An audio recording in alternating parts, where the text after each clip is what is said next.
Hello, everybody, and welcome back to 50 Shades of Tay. I'm Taylor Gonzalez, and today I have two very special guests with me.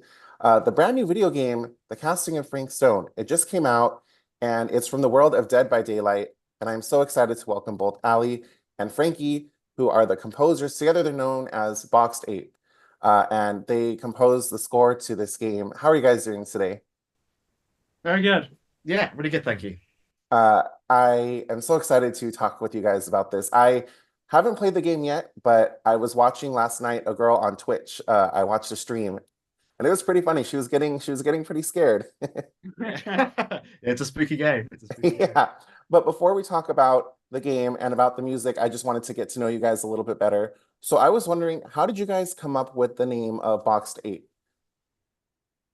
That's a Oh, good question. That's a good question. People actually ask us this all the time. And we're always like, we really should come up with an answer for this question. Sounded cool. It sounded cool. There was for the longest time there was a sign outside I guess like a wholesale shop on the way to our old studio that said boxes tape or box tape, and we were like, oh, box tape could be a cool name. And then we realized that actually box tape is not a cool name. And then we couldn't think of a better one. So we went with something that sounds very similar to box tape and went with box We tape. got really fixated on that cadence for some reason. Yeah. That's great. I was thinking there was going to be like some deep meaning to it, or like, but this is a good story. I like that. Oh yes, no, it's full of allegory. Yeah, yeah. It means a lot. It's got a lot of deeper meaning behind it. No, not at all. It's pretty superficial. So, how did the two of you meet, and what led to you guys collaborating together? So we first started working together in 2019, when we were both at worked at an audio outsourcer, so for video games. So we started writing music together back then, and we worked on a huge array of different projects together, and found that we kind of worked really good together, and our music sounded great when we collaborated. So we we did that. We worked on lots of projects, and then we last year we decided to take the plunge and go independent. So we set up the company and moved down to London, and here we are. Oh, very cool. How are you guys liking London? Great. Love London. The place where we were working before was kind of right up in the north of England where there was literally nothing going on. So Oh, no. to the big smoke. We feel like we're legit now. Yeah. I've never been, but I've always wanted to go. So one day, one day. Absolutely. It's a great city, man. Yeah. Uh, just yeah, everything I've ever seen of it just looks so gorgeous. So for people who aren't familiar with the game of The Casting of Frank Stone, how would you guys describe the game? So the game is a for those people who are fans of Dead by Daylight, they'll know that side of the game, and those people who are fans of Supermassive games and their style of games, they'll know kind of be familiar with the style of game. So hopefully there's a group of people, with both of those things considered, that will really sort of get understand the game. But I'll give you a bit of a breakdown of what that kind of those two things come together to be. The Casting of Frank Stone is a narrative horror game. The game is told mostly in cinematics with some sections of gameplay. It's a hugely cinematic experience. It would look like a film where you to take out all the gameplay stuff. It's a really beautiful game, and the idea is that you make choices along the way, and those choices have a huge effect on the outcome of the story and of the narrative. You can choose to go left rather as opposed to right at the beginning of the game, and it will completely change that character's arc. It can affect their fate. There's a big emphasis placed on the sort of branching element of the narrative. Anything to add to that? No, I did a stellar job. This is exactly what the game's like. Yeah, the game looks awesome. Just watching that girl stream last night, I was like, oh, this looks really fun. And I loved your guys' score. It just sets the mood, sets the atmosphere. Um, First of all, I don't think interviewed anyone that scored a video game. So when I was watching last night, I was like, oh, it's interesting because it's not like a movie or a series where, it's only an hour and a half long.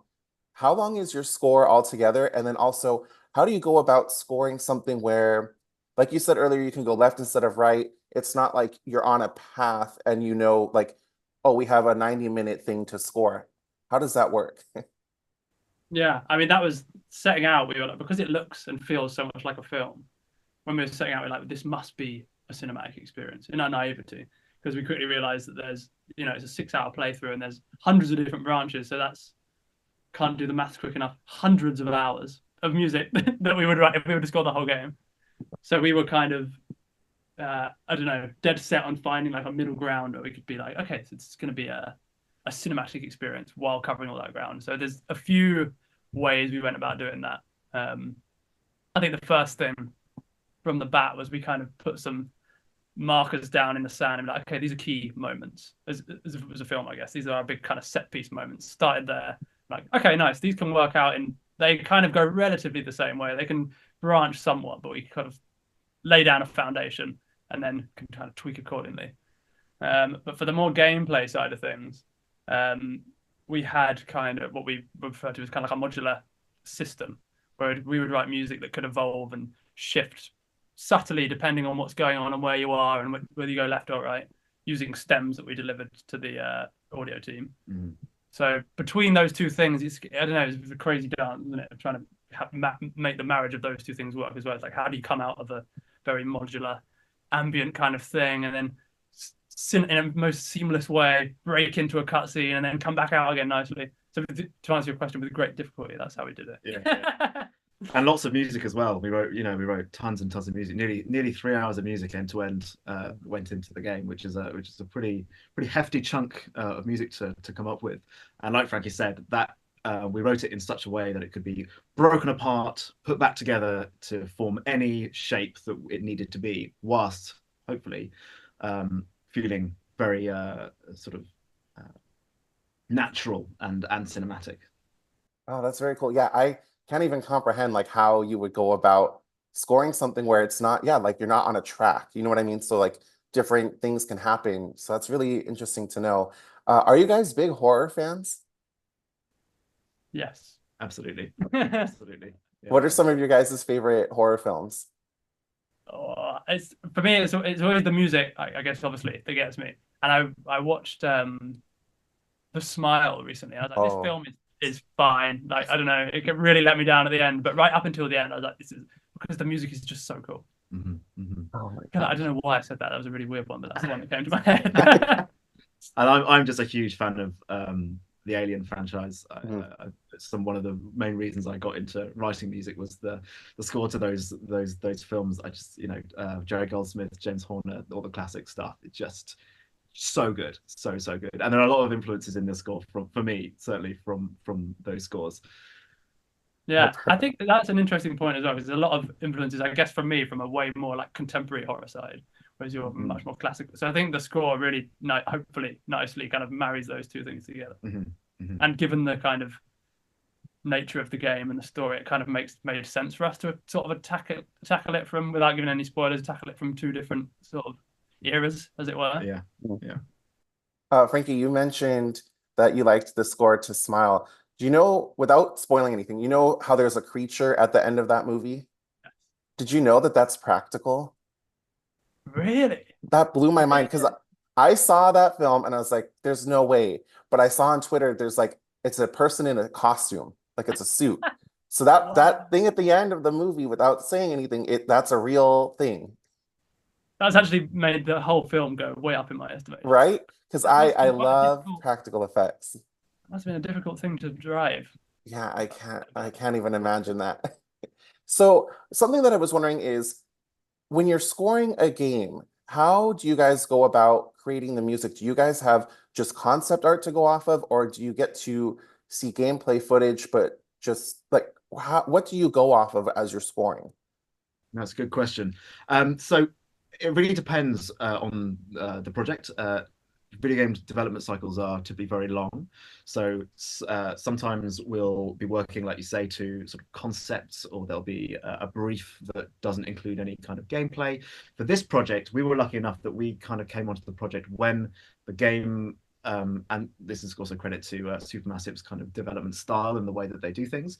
We were pretty much able to start writing to picture very, very quickly, and we had a very good idea of how the music was going to fit to a lot of the actual cinematics. Obviously, the timings changed. We had to tweak things, but we got a pretty good idea for that sort of stuff, and we were able to write, to picture as much as possible with gameplay and interactivity considered. Worth noting that to picture to people who are not privy to the inner workings of the game, the picture is quite a weird, bizarre thing to look at that early on in the. Yeah. It doesn't like how the game looks now. What we were writing to in the first days was a very different kettle of fish. Yes. But that said, this one was much further along than some of the games that we've done. Where people are stuck in.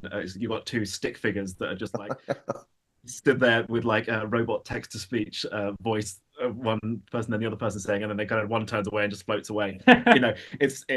We were lucky enough to have mocap, and we had the character voiceover right from the start, which was super important for us to be able to kind of match the tone and find our way into the score as best as possible. It's a really tough job when you haven't got any of those cues to go off.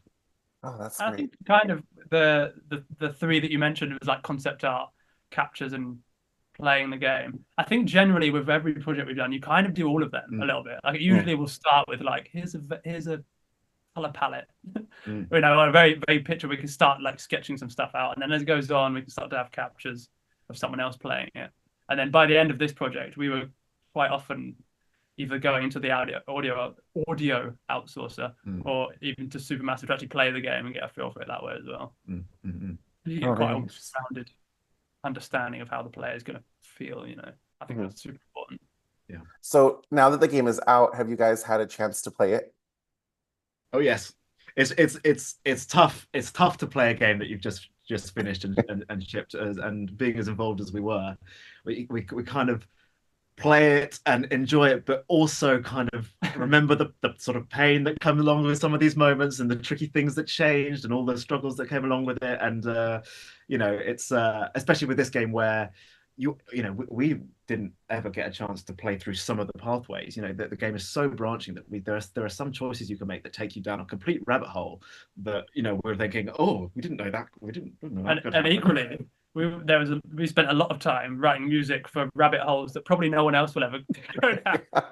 No one's going to hear this. I don't even know why we're sinking so much time into it. Yeah, you've got to be a really mean-spirited person to pick all of these to get to this point. So we're now writing music for the masochists who are playing this game. Yeah, there was some crazy stuff where the team were like, I mean, this could happen. And if it was a really grotesque thing, it's like, yeah, that bit needs bespoke music. Yeah. Do you guys know if there are any plans for a physical release of your score?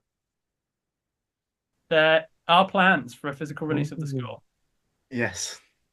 All right, so stay tuned. Stay tuned for that. We can say at the moment, but yes, plans. Oh, that's awesome. Hopefully, because I don't know anything. Hopefully a vinyl. That's what I hope for, because I have a growing vinyl collection, and that'd be something that I would love to add to my collection. Yes. Oh, great. 100%. Yeah, no, we're trying to get it on our wall. Oh, that'd be awesome. And then my favorite question to ask people is, do you guys have a favorite costume that you've dressed up as for Halloween?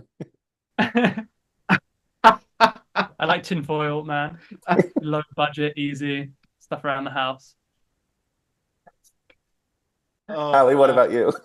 Oh, that's such a good question. I don't know. I'm less of a scary, more of a gimmicky kind of guy. So it'll be one of those inflatable dinosaur costumes, or the weird inflatable things where it looks like someone's like carrying you, or those kind of things. I'm more of a gimmicky rather than a scary kind of costume. Oh, I love those. Yeah, I used to do that every year, get a gimmicky costume, but I've been telling everyone I haven't dressed up since like 2019. Like once we didn't, have a Halloween in 2020, I just kind of like fell off, dressing up. And Halloween, I mean, if you can't tell, Halloween's my favorite holiday. So it's like, I think this year I need to step it up and get back into it. You absolutely should. Yeah. Well, it's been so nice getting to speak with both of you. Where can people follow you guys and check out your music and keep up with all your other upcoming projects? All of the normal ones, Instagram, Facebook, where music's on Spotify. Yeah, keep your eyes peeled on Spotify for the soundtrack release that will be coming soon, hopefully. Oh, very cool. Well, yeah, it was very nice to meet you both, and thank you so much for joining me, and I hope you guys have a great rest of your day. Really nice Likewise. to meet you, man. Thank you very much. Thank you. Bye-bye.